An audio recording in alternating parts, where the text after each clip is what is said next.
Hey guys, welcome to our next lesson in the 3D animation course in Blender. My name is Shredra Efe, your instructor, and in this lesson we'll be dealing with our final shots in your first 3D commercial, and we're going to be putting it all together as well. So let's get started.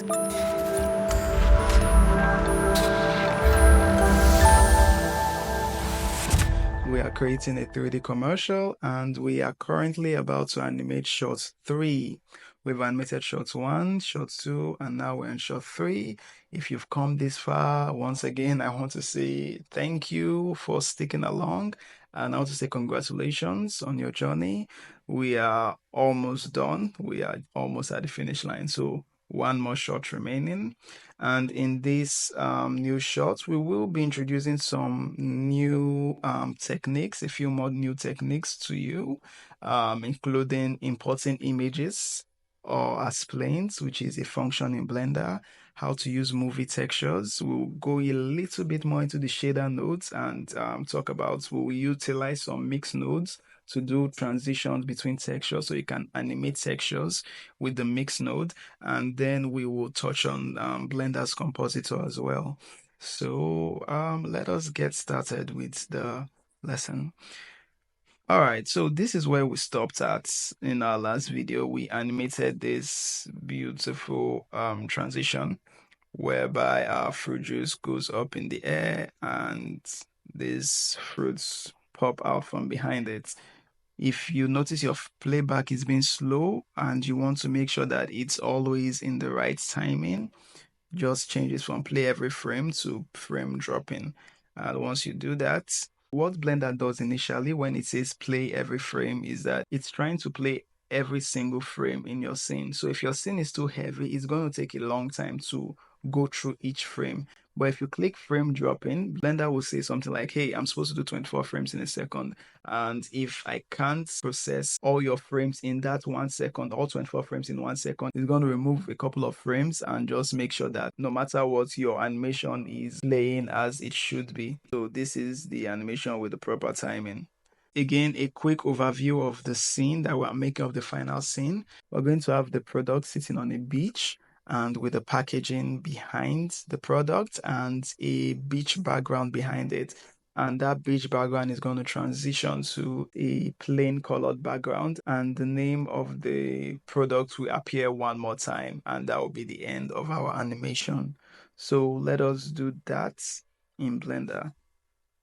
So to do this, we're going to come back to our shot, but instead of shot 2, let's go to shot 1. We're going to make a copy of shot 1 so we can preserve all our lighting and objects, so we don't have to start copying and pasting them on our new scene. So we're just going to make a copy of this shot 1 scene, because remember, this is the shots that we didn't animate. Sorry, the reason you can't see me clicking here is because of the overlays have been disabled. So the reason we want this shot is because this is the one where the product has not been animated. So, and it's easier for us to control this. So let's just make a copy of this very quickly. A full copy. And now we have shot 1001. Now we're going to call it shot 3 because it's our final shots. Beautiful. So we are going to make some duplicates of this good looking fruit juice. Now instead of pressing Shift D, because it's still going to be the same object, and because it's still going to be the same object, we're going to use the trick I told you in our last video, which is Alt D instead, so that Blender can see all the objects as one file. So remember, if you press Shift D and move it somewhere here, when we go to edit mode, it's not really edited. It's not really sharing. They are not sharing the same edits file or whatever. But if I delete this and press Alt and D, let's move down the x-axis and go tab. Now, if I move this, you will see that it affects this guy as well, because they are all sharing the same object data. If I did Shift D and I came back and I did this, and I just drag this, it's not going to affect this guy because they are completely separate objects, which means they are going to be more taxing on our render times. So to fix that, what we will do is that we're going to Alt D to duplicate this, move it around. Now, if you want to move, now right now, what I want to do is that undo that. Now what I want to do is I want to move this Alt D. Now I want to move this around, but I notice it's going through the floor, but I want to have the freedom to move it around. So I want to move it anywhere but on the Z axis. I want to move it on the X axis, I want to move it on the Y, I want to move it on the Y axis, but I don't want to move it on the Z axis. So if you want to move in a direction apart from one direction, you will select, for example, I don't want to move on the Z axis, so I'm going to press Shift and Z.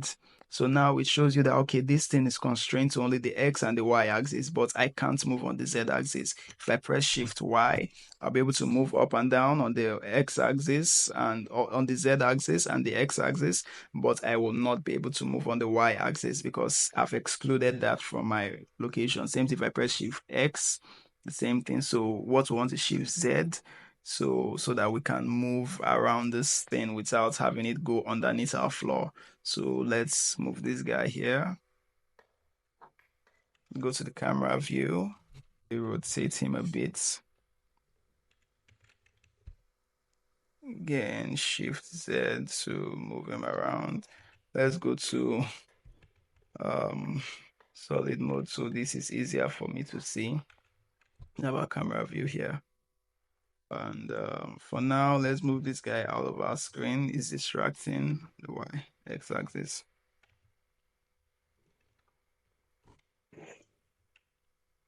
Alt D, Shift Z. Let's rotate this guy a little bit. Maybe this guy is going to show the back.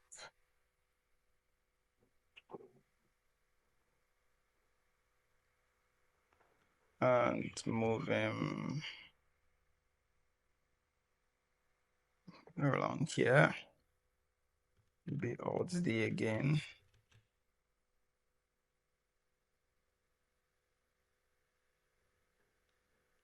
And one more Alt D.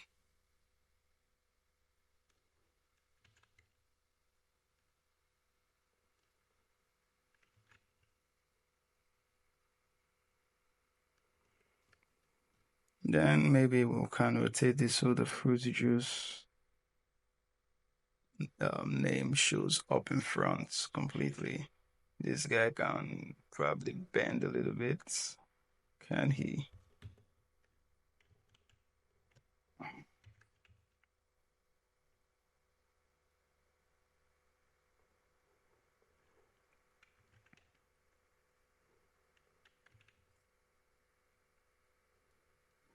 And then maybe we should move these guys all back a little bit. So that looks cool, I believe. That looks cool. So what do we do next? Next, we are going to have to import. Now I'm going to show you how to import an image as a background. So first of all, let's save. You can just save on top of your old file, no problem. I am going to save incremental so I can be able to go back to the previous version in our last tutorial before we started working on this in case there's something I need to do with that file. So let's come back in here. Now, if I want to import images as planes, you can do that, but it's not here. Why? Because if we come to edit mode, preferences, and we go to add-ons, this add-ons folder here, you will notice that there are lots of add-ons over here that have not been enabled right now. So what we want to enable here is this images as planes over here. If you are not seeing it, just type in this place and type images as planes. So this is how you can bring in images into Blender. So let's save that. And now if I come to imports, you should see images as planes in the bottom. So at this point, I can import any image and it will appear as a plane. So for example, if we go to one of our renders, which render we're going to pick now. I think let's just pick any random one and import. This is our render. If we go to material mode to look at it better, you can see it's imported our render or our image as a plane. So this is a very neat trick that you can use as well. So to create the beach environment, I'm going to show you a little trick that I use to create realistic scenes without actually draining my computer or having to model some of the environments. I use this trick a lot, and it's commonly used now in Hollywood, but this is my version in Blender. It's called image backgrounds. That is why I introduce you to these images as planes. So sometimes you want to create an environment, maybe a beach environment for a beach environment, for example. Instead of just having to model a beach, which will take a long time, if you want it to look realistic, you can get an image of a beach and put that as your background, and it will work. So instead of just an image, this time we're going to import a video because Blender can import videos. So it's still the same images as plain add-on, but you just look for the video that we're going to use. I'm going to put it in the description. So let me just get that video, which is this beach. So over here, you would notice, so over on this corner of the screen here, you would notice some options for how the image should come into Blender. Right now, it's going to come as a principled shader, but because we want the background to emit light, we're going to make it an emission shader. So drop that in there, import it, the image as planes, and it should appear on your screen. So this is it over here. Beautiful beach backgrounds, and just push this to the back. Unfortunately, we're going to have to delete, well, we're going to delete him, but for now, let's just put him down so it doesn't interrupt us for now. But we're going to delete him. We'll just need him very soon. So that is how you import videos. Now, if you notice, if I scroll through, the video is actually playing. That's really cool as well. So yeah, you can import videos as textures in Blender. Neat trick to know. So now I'm going to create this. I'm going to turn this beach into this kind of background. The same way we created this background is what I'm going to do for this beach background environment over here.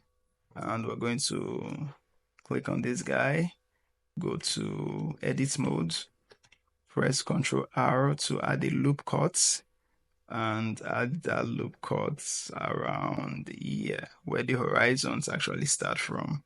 So we're going to add that loop cut here. And now we're going to, hold on, let's hide this guy so it doesn't disturb us for now. Okay, back to edit mode. Now we're going to get this bottom part, drag it out, grab it again, bring it upwards. So it's properly, it looks like a floor. Grab it, bring it out again. Now, sorry. Now, if we go to the side view, press 3 to go to the side view. The floor doesn't feel completely flat. We want it to feel completely flat. So to make anything flat, press S to scale on the Z axis. If you want this thing to be flat, notice what axis is the face facing, or is the face looking towards, which is the Z axis. So press S to scale on the Z axis and press 0. So that will automatically force it to be flat. So now we have flattened this guy. So let's bring him down a little bit. To have better control, if maybe you feel Blender is too snappy, press Shift while bringing it down, and it will move it in smaller increments. Then push him backwards a lot more to 0. Look at this, my camera view. So first of all, let's delete the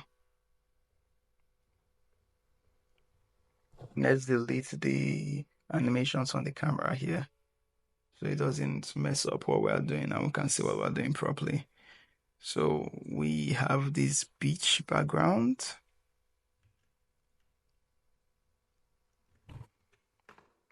And one other cool thing that we can do is over here, this edge here, we'll bevel it, then Control B. So bevel, let's create some edge loops over there. And I think that is cool. Grab this guy, bring him up. In fact, bring him this way a little bit so the lights kind of feels like so that it feels like the sky is extending into it. So this is how you create a fake set in Blender. I do that a lot. That's how we do realistic stuff. So maybe just move this a little bit in. And maybe we can even drag this out a lot further.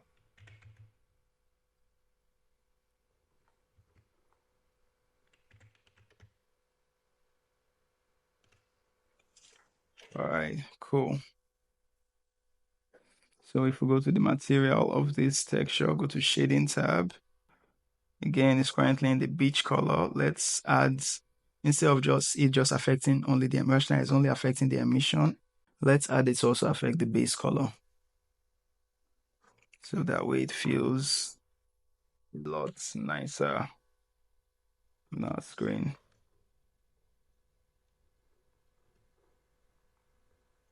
Increase the strength a little bit.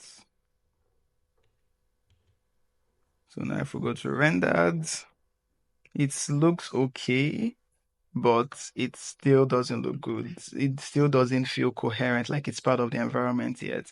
And to fix that, let's go to the thing is this, you can also make the world, which is this world environment, to have an image background.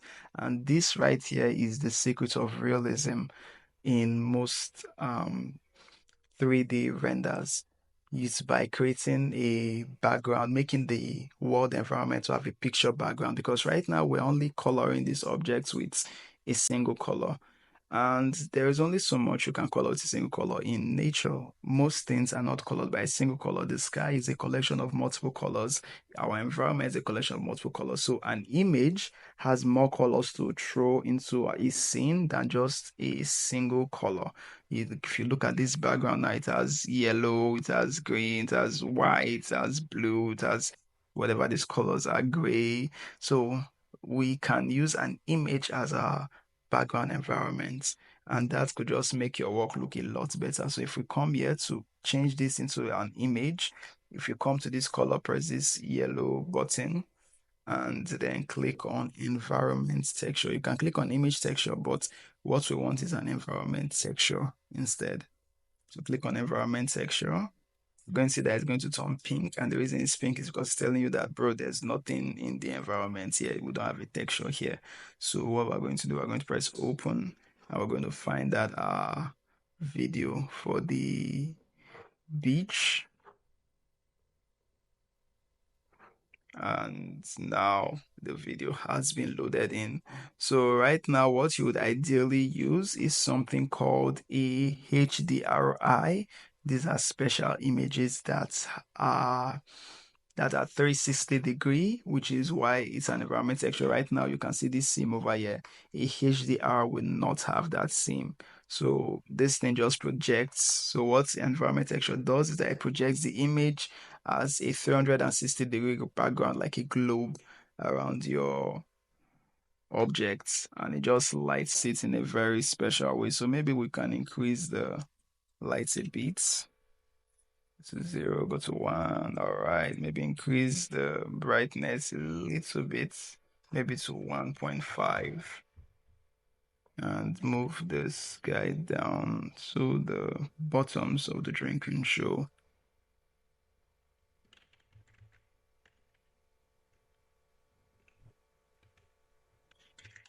And maybe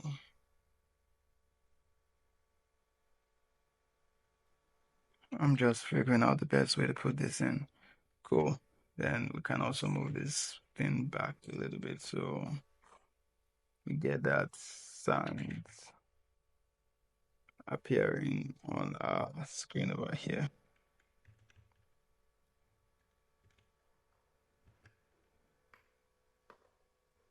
All right, so now let's increase the emission of this guy, of the beach background, a little bit more.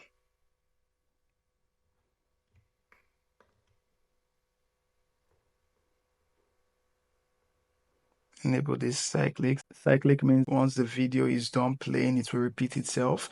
And also, if you notice your video is not playing, make sure this auto refresh is selected and it will make your video to start playing. So now that we have that, maybe this strength was a little bit too much. Maybe something around 2 is better. It's a lot better. So now we're going to make the image, the packaging of the drinks. And I mean, we can use our old drink textures. Oh, one more thing we should do on this background is disable this show back face and also change this from alpha clip to opaque because we're not doing any transparency on this guy yet. Then also if we go to solid mode, it's not very obvious because of the texture, but okay, if you look at this, you can see that it's not smooth yet. So let's make sure it's shade auto smooth as well. So I even just shade smooth. Yeah. So things look a lot better. So let's go back to our render. And yeah, that does look a lot better. Next thing we're going to do is to create the packaging for the drink, which will appear in the background over here behind these drinks. So we can import the packaging we did in our last in the modeling video, but you know what's the harm in us just making something cool? So first of all, right click, set, oh, okay, get the cursor, shift S on the or shift S to bring up the cursor menu and go to cursor to world origin. So the cursor is always at the center of the world and looks like it is at the center of the world. No, cursor to world origin. Yeah, I accidentally clicked cursor to selected. So it went to this background image instead of where it's supposed to go to. So let's add a plane. Shift A, add a plane. So let me introduce one more new concept, which is a way for you to, if you notice, we can't see this object. So if you want to just be editing this object in isolation away from these other guys, you are going to do something called local view, which just isolates this object alone. So what I just did, if you press spacebar, remember this spacebar that I told you to enable in the preferences to search stuff, go to local view,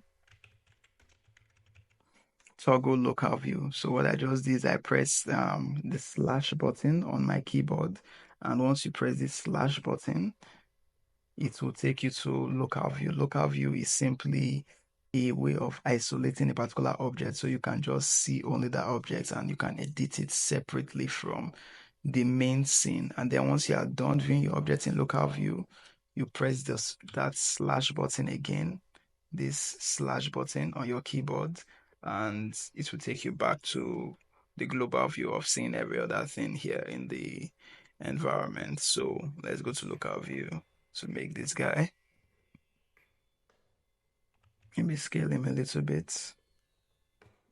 E to extract, sorry, extrude on the Z axis, bring it up.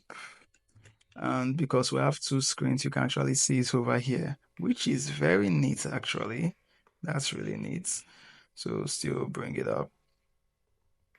Yeah, that's nice.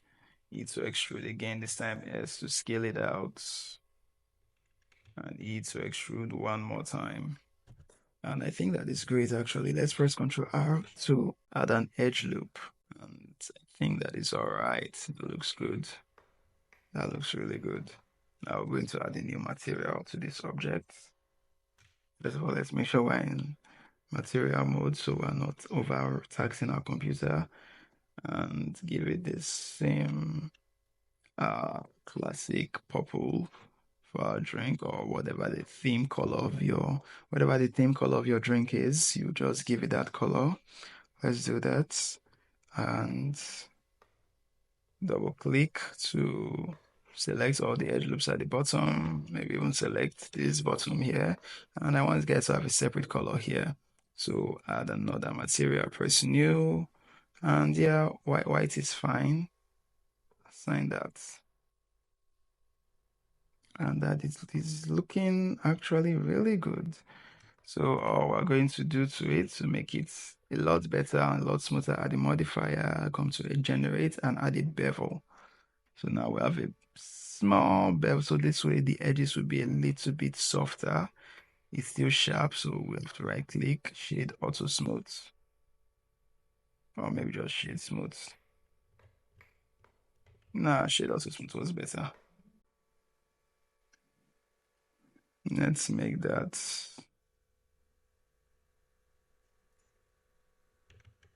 Let's make that 2 segments. So it's, yeah, it's a lot smoother now. Yeah, cool.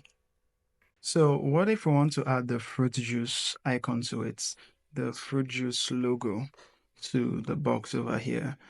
We can actually. So let me show you a neat trick to do that.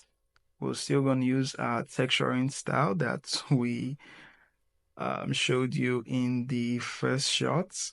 So we're going to come here to shading, and now maybe you just want to add it. If you want to add to just the corner, it's fine. But if you want to add to everything, it's also cool. So let's select this. Let's come over here to under the shading of the box. Come to add, come to texture, image texture. So we can go and find that image that we use for the texture of this guy, or we can just select him from here. It's going to be somewhere here. So fruit juice wrapper, and then we'll connect that to base color. So now it's going to completely mess it up somewhat, but we can always fix that. So if we go to UV editing and look at the UV map, which again is a 2D projection of the 3D objects, of the 3D objects in a 2D space so that you can calculate the texture. So the best way to unwrap this thing, or the best way to properly project this thing on this screen is so if we select this stuff and we press U, you can click on this smart unwrap to better arrange it in this background here. But what we want to do is I would just want just this front here to have this fruit juice texture. So let's go to the front. Control 1, I think is at the back. That was Control 1 to go to the back. And from here, we'll press U and project from view. So now it kind of takes the way this object is arranged here and brings it into our texture, into our texture image over here so that we can arrange how it will look. So it just takes this shape, the shape of how it looks in our viewport. Once you project from view, it's going to use the shape of the viewport and project it over here. If you just press normal unwrap, it will try and calculate a way. It's going to try and unwrap it in different ways, which will lead to distortions depending on how it is. The best one is this smart unwrap, but like I said, what we're going for, it's just based on this angle here. So project from view and then just scale it up, bring it to the fruit juice corner. And because our entire scene, because this entire image is one color, we're not really going to notice any discrepancies over there. But if it's not one color, you have to do this manually for all the sides. You just select one side and unwrap just that side or just that face alone. So let's scale this.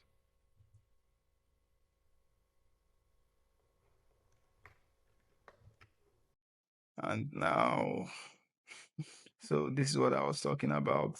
So now it looks a bit better. Select all of these faces again. Move it on the x-axis. Yeah. Okay. So now it feels a bit more centralized. So look at the issue I have. This guy is facing the opposite way here. So to fix this, we're going to rotate him or flip him. And the best way to flip is to press X to scale on the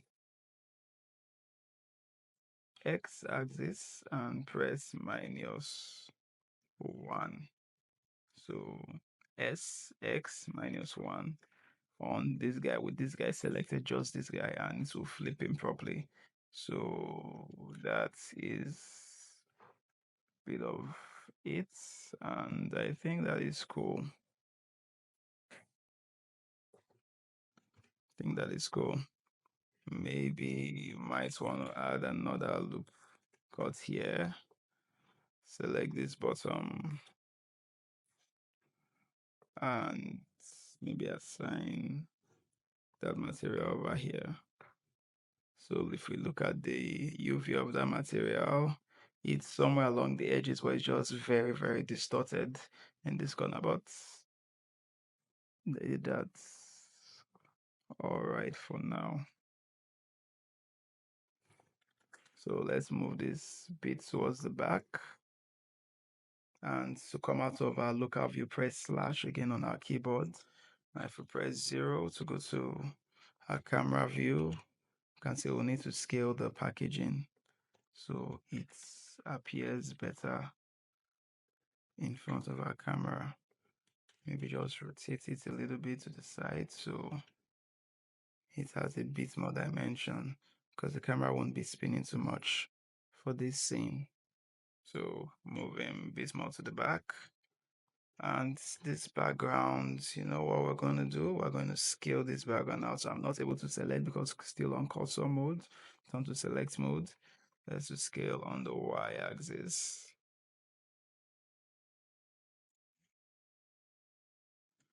And move him back.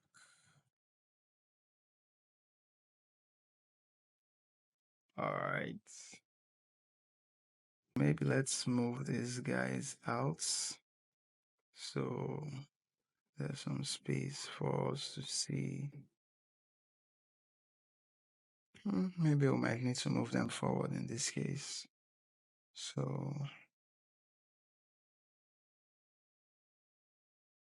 okay. I think that looks a lot more cinematic. Yeah. So let's organize our camera for the animation. Move our camera back. Remember, the camera is still, yeah, it's still constrained to that guy over there. So maybe, yeah, I think it's fine here. Let's move it up a bit, because the name of the product is going to appear here. So if we go to rendered view to check it how it looks in the rendered view, it looks fine. All right, so let us maybe make this guy also look like this guy. So there isn't anything competing with this fruit juice logo. Then we can rotate this to actually look like the fruit juice logo. To actually show the fruit juice logo. So I think that's a lot cooler. Yeah.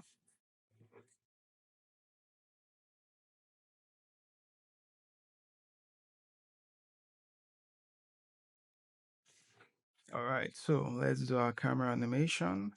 At the start, is it going to be far away or close by? I think it's going to be far away. Let's see.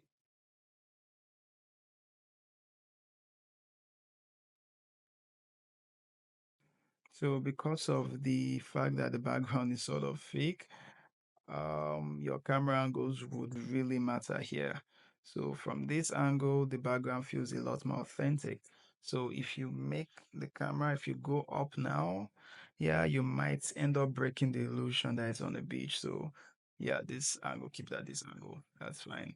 So first, let us increase the size of this guy. Maybe drag it on the y-axis to come way out over here.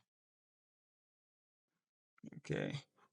Now let's add the location rotation keyframe here, and we pull the camera in a little bit.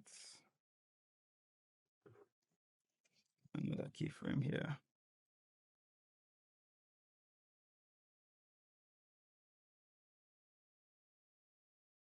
I think it should be the other way around. The camera should start off close by and then zoom out.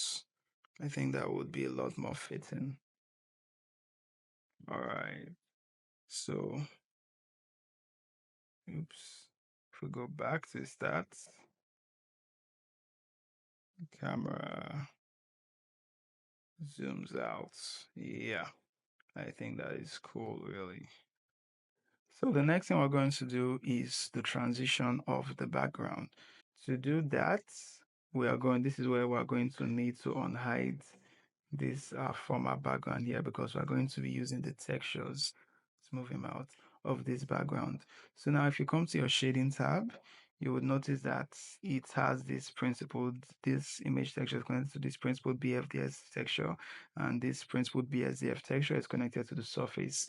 And if you remove this from the surface, yeah, it's going to be showing empty because it has no shader connected to it. So this is a shader. So what we want to do is to, if we select this guy too, it also has a shader. So what we want to do is that we want to copy this shader over here. So press Ctrl C, or come right click and press copy, come over here and then paste that shader here. So what we want to do is I want to be able to mix between these two shaders at a point in our animation. And for us to do that, we need to add a node called a mix shader node. A mix shader node. So once you press this mix shader, you see it's green, the output is green.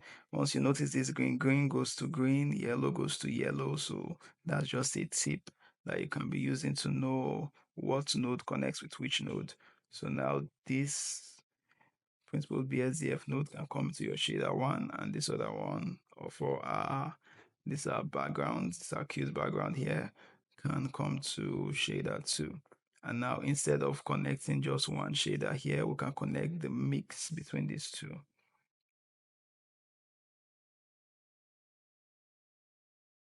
Now we can delete this background while that one compiles. Yeah. So now you'll notice that it has mixed between the two, but now it's just kind of purple. So the reason for that is this FAC, or factor icon over here, the factor value over here. So if you move it to 1, it's going to push towards the shader at the bottom. And if you move it to 0, it's going to move completely to the shader at the top. So this one here, if you want to transition, this FAC is what we are going to be animating.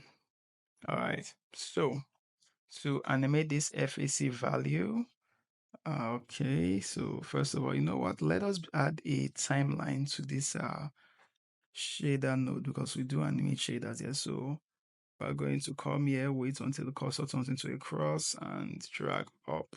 So now we're going to click this button here, and it's going to determine what kind of window do you want here. So click this button and we want the timeline window over here, which is the exact same as this window here. So instead it's on the shading bar. So now we want it to be that let's see, let's look at the time in a bit and say by frame. Let's increase our number of frames to, let's say, 200. And let's say that by frame 150, I guess. First of all, let's take the camera animation and move it to frame 200. So let's say by frame 120, click on this guy. We want the factor to change from 1. And let's say by frame 125, we want the factor to change to 1. So at frame 120, the factor will be 0. At frame 125, it's going to be 1. And that is how we're going to end our animation.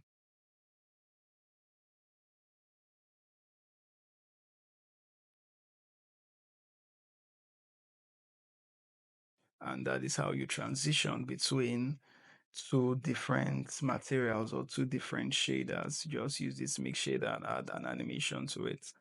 So final thing, we're going to get our fruit juice write up, which was already part of shot one. We're just going to use the exact one because why not? So you grab it, bring it up here, press 0. Let's see how we can arrange it here. Okay, to grab, just grabbing and moving it around.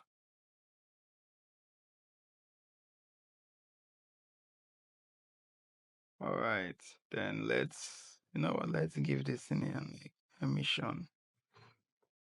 So, oh, I'm sorry. Remember, I told you that each time you are editing a material, you might inadvertently be editing a material that another scene is using. So make sure you make a copy before you make any edits. So we're going to change this thing to shot 3 so we know that this material is being assessed at shot 3. That is the origin of the material for us, and that should be fine. So now let's add the emission shader to it. So now it glows and looks a lot better. That is cute. And let's adjust the lighting a bit. I think the lighting already looks all right. We'll just add a few more. Let's select this guy here. That's why I press Shift D and maybe move him to the back over here. And let me put the rendered view here so I can see the lighting myself. If it's slowing your computer down, then just adjust the lighting in solid mode. Press Alt arrow to undo any rotation it has. Like I said, if you're having any lighting issues, just maybe your scene is lagging because of the render. You don't have to do this in render. I can do this in solid mode and then go and be looking at it in render. But for simplicity's sake, I would be doing this over here. I'll be doing it like this. So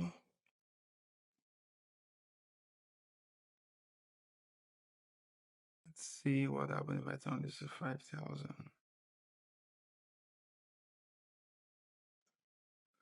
Okay, it's not giving me the effect I want, which is to light just this edge, but it's cool nonetheless. So let's move it back a bit closer towards the fruit juice, just close enough. Maybe let's move fruit juice closer itself.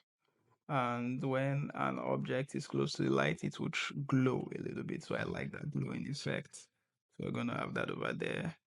Make the color yellow for the beach. Color yellow will match anything right now. And this guy, maybe let's move him down. Move him forward. And this one, maybe let's increase its value to 500, something like that.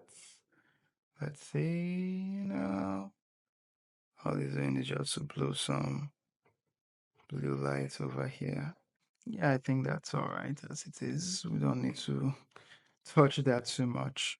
Okay, so if we go to the beach scene, this guy does not look in place in the beach scene, so let's move it and maybe turn this a little bit of yellow. Move him back a bit. All right. Then this surface, I think I want to touch up the surface a bit. So let's just increase the roughness of it. The emission is too strong. Down to 0.6. Remove the base color a bit brighter. Just so many creative decisions right now. So this is how we'll spend. Okay, I think I have to catch myself here because if not, this is how we're going to spend hours over here just tweaking things up and down to find what is the perfect fit. So this is what you'll be spending most of your time doing in animation, really. Is just figuring out what's the nice fit, like what looks good, what looks great, what is most visually pleasing, what is the most visually pleasing thing I can do in this scene right now. And if you can figure that out, yeah, that's probably what's going to take the most of your time. And I want you to know that it's completely normal. Sometimes we can spend hours just changing the lights or tossing things here and there, trying to find what sticks. And like I said, it's a normal thing. There's nothing to be ashamed of there. So let's move this guy to the back so it hits all the juices over there. Okay. I think we're fine. We have to force ourselves to accept this now. So let's do this then. Let's add one more light at the background. Shift D, turn this to 1000, maybe something like that. Move this down to the background where we can't see. And don't know if you notice, but it kind of gives the objects a sort of glow in the background. So this is how it looks like, but because of the camera angle, you can't really see it. So most of 3D, most of the time is going to be just most of product animation or animation in general is just you doing some crazy things within the camera that nobody really notices that much, but it just makes your work look really, really cool.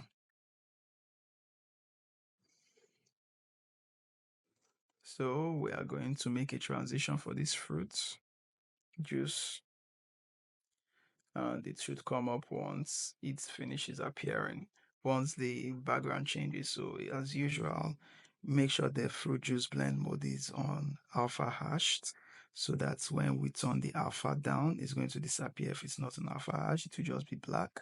So alpha hashed or alpha blend, I prefer alpha hashed for fading transitions. And then at the start keyframe, it's going to be at 0, and at the end keyframe, which is like frame 135 or something, it's going to be at 1. Let's move this to frame 140 instead. So we have that.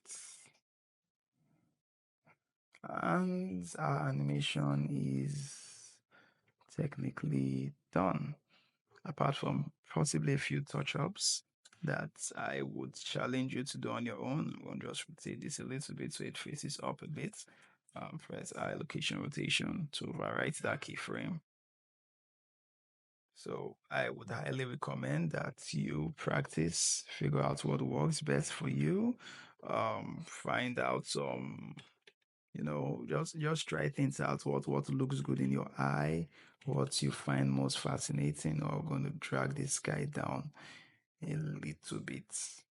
Let's see, just make sure that it's still within view of the camera. Okay, so now, yeah, got the angle I'm looking for. That was cool.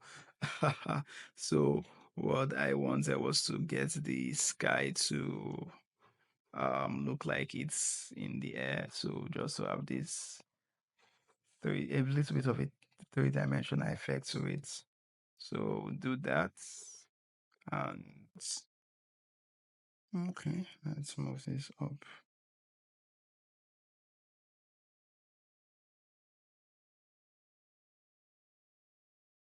Okay, so I think that's cool. I think we're going to end it here, so we don't spend too much time on wasting too much time on minute details, which, trust me, it can't really get up to that. Sometimes you just want to do something crazy and all that, and you're trying to figure out what's the better way, is there another way I could do it. It's totally normal. It's part of the fun of animation. Both the fun and the pain of animation, because yeah, you can't never be satisfied. You can never be satisfied. You can always, you might find yourself always tweaking things up till the end. just grabbing things and moving it around. You'll find yourself tweaking things up until the end. And you just have to call yourself to order at a certain point and just say stop. I've tried. This is fine. This is enough. Um, but it's still fun. So long as you're having fun, that's the main thing that matters the most. That's what matters the most in your process or your progress. So make sure you are having fun. Make sure you're trying out new things. And one more thing I'll introduce you to very quickly. Yeah, if we press Ctrl S to save it, save our work. Um, if you come to something over here called compositing, you can add some fancy effects to your objects or to your render. So first of all, for it to work first of all, let's save. If you come to our compositing tab, you can add some fancy effects to your render here. So before we can do that, for it to work, first we need to like render an image just so we can have a reference of what we are doing on our image. Okay, so let's come to the compositing tab. Now press use nodes, and now you can see your image, your render here. For you to see it in this background, you are going to add something called a viewer, and connect this image node to this viewer node. So now you can see it here. For some reason, I don't know why Blender does this, but for you to zoom out to see everything, you have to press something called V on your keyboard. I don't think that is very convenient, but it is what it is. Then add something else called a layout reroute. Add the reroute node here, and from that reroute node, just connect it here. Okay, so the reason for that is so any effect that we are doing in between this corner here will just go directly. So if we add some node, it works just like the material nodes. So if we add some filters, we can add blur filter, we can add anti-aliasing, we can add the noise if it has too much noise. The filter I like to add the most are usually glare and lens distortion. So if we go to glare, I don't think there is much glare here. It's mostly if you have something that shines like a car headlight. Oof, that's too much. You can see an example of the glare at work, but that's too much. I just feel it's something that you should know about, something that I should know about. So if you want it to not appear too much, you just fade it a bit. And it's still showing that it's compositing. It might not show the effects yet. So for now I don't really need glare, sadly. But sorry, connect this back. But what I want to use is lens flare. So if I just press the space bar and type lens distortion, or you can press add transform and lens distortion, you can add some cool effects. So if we add 0.1 lens distortion, another 1.1, yeah, you have this dispersion, you have this cool lens flare effects. If you don't want it to be too strong like this, just click on projector and it will add the lens flare. Alt to zoom in is Alt V. So if I increase this dispersion to like 0.5, you can see it's added it, V to zoom out, but it's too strong. Usually I keep it at 0.2. I make sure projector is enabled and I keep it at 0.2 and I keep the distortion to at 0.2. So at 2.1 or 0.2 between that value, I don't go higher than that, because if you press on like 0.5 or even 1, it doesn't really do much because projector mode is on. But if you disable projector mode, you can create this fisheye effect. But for now, that dispersion, let's give that 0.2, and it creates this nice chromatic aberration effect. I like having chromatic aberration effect, but it's a personal choice. So I just wanted it to be familiar. I just wanted you to be familiar with this compositing nodes. It's not really necessary, but it's fine. I can have that in there. So let's just put this version at 0.1. And that is what we'll do. Distortion, we won't have any distortion here, but it's cool. So a quick thing I just added to make the render a lot better is to extend the background a little bit more. I extended it using by clicking on the edges and moving it around and pressing adding this proportional edit tool, enabling this thing called proportional edit so that I can be able to move things and it will affect other things while I'm moving them, move things smoothly rather than if it's off and I just move it, it's only that vertex that is moved. So that was how I just extended the background, extended the sides, and made it to look a lot more reasonable. And now we are done with the final shots of our animation. And now you can render this, save, come over here, add a new folder, call this folder shots 3, and enter accept. So while rendering, I wasn't completely satisfied with what I saw, so I added a few adjustments to the scene just to make the render look a lot better. First of all, I added an extra light over here in the corner with an intensity of 1000 watts and a little bit of yellow, nothing crazy. Then this light that slides from right to left, you might remember this light from the first scene. We still kept it in the beach scene. I just moved the keyframe so that it slides a little bit later and towards the end of the animation rather than sliding early during the beach scene. Also edited the start keyframe of the light by moving it a little bit further so that it starts a bit earlier. Then another thing I thought would be cool was to get these fruits in the asset scene and just copy them from the asset scene, paste them into our shot 3, and just arrange the fruits around the drinks just to make the scene a lot more lively and a lot more captivating. So feel free to play around with the positioning of the fruits as you choose. So to make the fruits a little more shiny, I increase the metallicness of their shader. It might not be realistic, but technically a lot of commercials do this by adding a little bit of grease to their fruits or food items just to make it more shinier for the camera. So we're free to do that so long as it looks aesthetically pleasing. Then I also modified the beach background quite a bit. I noticed in the render this white chairs were sticking out, so I needed to get them out. So I did that by increasing the scale of the background and just making sure that only the sand area is visible in our shot. I also scaled it back a little bit, just enough that it's still within the bounds of our camera. Then I also came into the shader, the image texture to be precise, and did some modifications because I noticed that the video did not play on render. So if the video did not play for you, the problem was possibly this number of frames over here.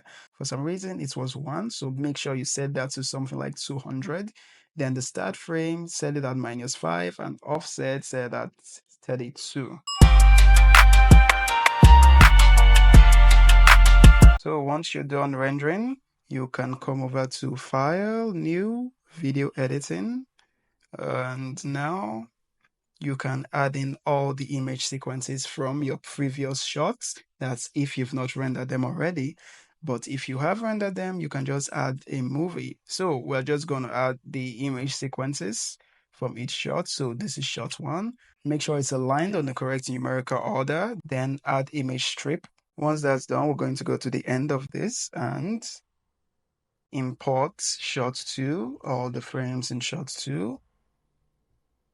Again, that's 119 frames. Then we're going to import the final shot, shot 3, and import all the frames in shot 3 as well. So now you notice it's long, and if we come to the end here, we'll see that this is frame 441 or 440. Okay, so it ends at 439. So once you have that, you can play your animation. And that is your first commercial. So at this point, you can even add music, you can add sounds, you can take it to another video editor.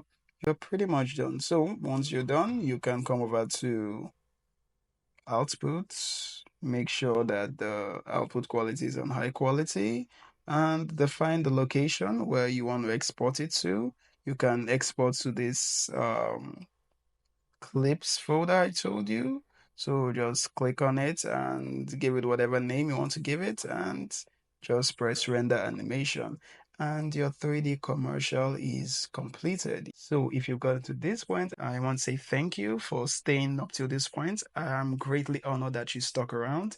And I hope this helps you kickstart your journey into the 3D animation world because there are still many, many more things in the world. This is just the beginning. So I'm looking forward to your journey, looking forward to your success, looking forward to your works.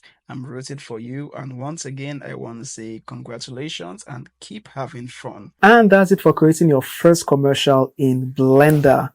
If you've made it this far in the course, I just want to say congratulations. Again, if you have any questions, be sure to leave them in the comment section and I'll be sure to attend to them.